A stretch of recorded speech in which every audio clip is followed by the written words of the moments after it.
Hey Mindflayer, thanks for that video response. I agree with you about what you said at the end there, that we cannot just use psychology, typically the academic or mainstream uh, version of psychology, to study consciousness.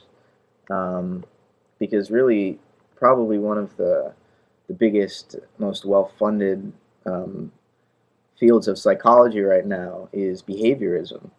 And in behaviorism, well, there isn't even such a thing as consciousness, so obviously that whole field can't even study it, which is fine if the field of behaviorism itself only confined itself to the data of how people behave in certain situations, and they didn't then conclude that therefore there is no such thing as consciousness, because all there is the behavior of the body and learning and classical conditioning and whatnot. But then there is neurology and certain types of eliminative materialism, I think is what it's called, that Paul and Patricia Churchland are working on, where they want to figure out a way to map the neural structure of the brain such that we can correlate every thought that a person has with a certain neural pattern in the brain, and then get rid of the thought, or the folk psychology which describes why we have the thoughts that we do, so that we could have a purely materialistic language to describe how the brain works, and just get rid of consciousness altogether again. So both of those fields really just don't want to deal with consciousness. And I think the problem is they're looking at the mind from only a third person point of view. And that's why phenomenology is so important, because all of a sudden that puts us square in the middle of this experience of being a human being on the inside looking out, so to speak. And I think that type of existential analysis is very important, and that's where spirituality comes in. Um, I started getting into phenomenology through Merleau-Ponty. I still haven't finished the entire book, but I've read most of Phenomenology of Perception. Um, Heidegger is very interesting too. I read Being in Time, and to look at the human being from that type of perspective, where you're not necessarily trying to be objective. You're looking from the inside out, and you're saying, look, these are the things that a human being has to face existentially.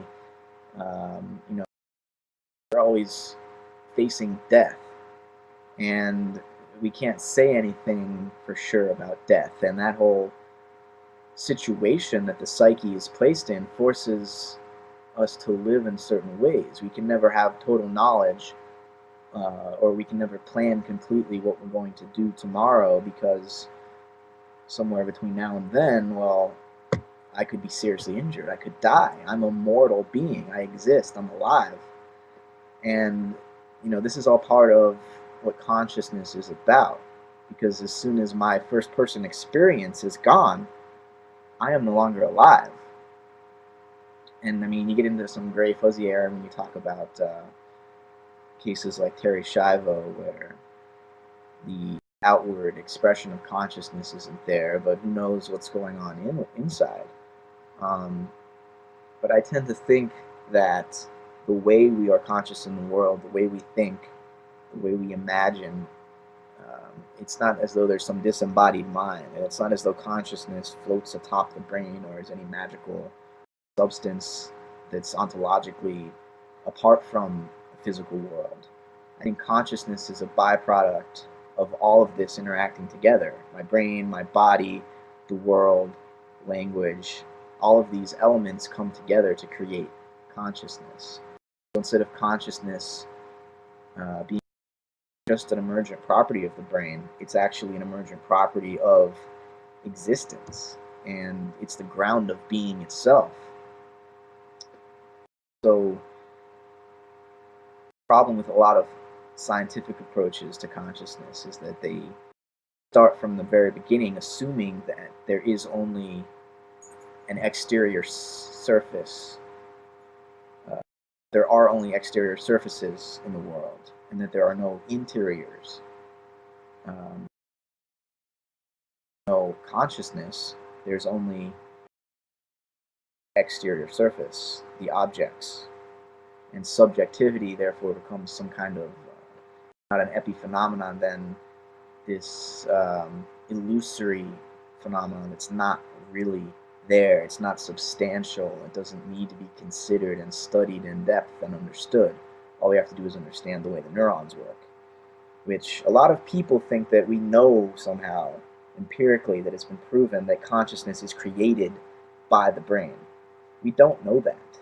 What we know is that certain thoughts, certain first-person experiences are correlated to certain brain states. That doesn't mean caused by, it means related to. Um, so I've said in some other videos, well, we could therefore leave open a couple possibilities. The possibility that the brain creates consciousness, sure, it's a possibility. I can't disprove that, but nobody else can disprove the theory that consciousness is received by the brain, much like a TV receives a signal from an antenna or a cable wire. The programming itself isn't anywhere in the TV. It's sent there from elsewhere. And that sort of fits with the idea that consciousness is a property of being itself. And the brain is just this receiver or reflector of everything else around it, of its language and its historical cultural situation.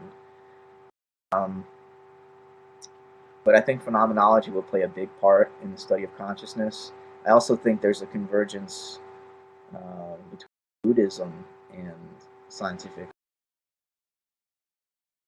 I think the Buddhist tradition has, over the 500 years since Gautama Buddha was alive in India, developed some very sophisticated techniques for training that inner awareness and inner experience, the phenomenological state of mind, more mindful, more aware of its own processes. And there is really no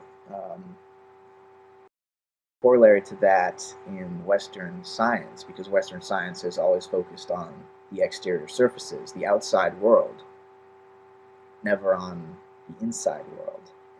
The whole science of inner space, or science of consciousness, one could say, waiting for us in various Buddhist traditions that explore and study and analyze, and hopefully more people will become aware of the fact that they are conscious, and it could signal a whole shift in our worldview.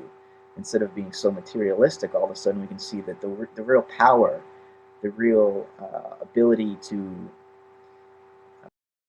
be happy and to live in a just, equitable, and beautiful world, that power lies in perception, in the ability to train our consciousness, aware of the world. No longer do we have to accumulate objects or money from the outside. Instead, our self-worth can come from inside. We can switch the Western perspective from being trying to grab all this stuff out here to developing what's already present within ourselves. So thanks for your response. And if you're into phenomenology, I'd love to discuss some phenomenologists with you, because that is a very interesting field or sector of philosophy and psychology, whatever it may fit into. It's sort of its own monster, and it's pretty interesting. So, look forward to talking to you again.